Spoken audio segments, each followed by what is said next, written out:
ছুটতে ছুটতে ছাদের উপরে চলে এসেছি, কারণ ঘরের মধ্যে আমি ভিডিও এডিট করছিলাম। বাইরের দিকে তাকিয়ে দেখি হঠাৎই অন্ধকার হয়ে গেছে। তো বাইরে বেরিয়ে দেখছি একদম চারিদিকটা পুরো মেঘে একদম অন্ধকার করে দিয়েছে।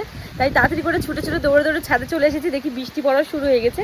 তো জামা কাপড়টা তুলে নিয়েছি তাড়াতাড়ি করে, তাই ভাবলাম একটু তোমার সাথে শেয়ার করি। খুবই ভালো লাগছে। কি পরিমাণে মেঘটা শুধু হয়েছে একবার দেখো, চারিদিকটা কিন্তু পুরো অন্ধকার হয়ে গেছে। এখন কিন্তু সবে 1:30 কি 2টো বাজে, আমি নিচে ভিডিও এডিট করছিলাম, আর তার মধ্যেই দেখি চারিদিকটা এরকম অন্ধকার হয়ে গেছে। বা এই জায়গাটা দেখো, একটু ভালো করে দেখলে নিশ্চয়ই বুঝতে পারবে। এই যে তোমাদের সাথে একটু ব্যাক ক্যামেরা করে শেয়ার করছি, দেখো যেমন ঝড় উঠেছে তেমন কিন্তু বৃষ্টিটাও পড়া শুরু হয়ে গেছে দেখো। আর আমি চলে এসেছি সিঁড়ির ঘরের মধ্যে আছি। এই যে মানে কি বলবো, বৃষ্টির থেকে ঝড়টা বেশি ভালো লাগে, কারণ এই যে ঠান্ডা ঠান্ডা একটা ওয়েদার হবে, ঠান্ডা ঠান্ডা একটা আবহাওয়া থাকবে, আর এই যে এত সুন্দর একটা হাওয়া হবে।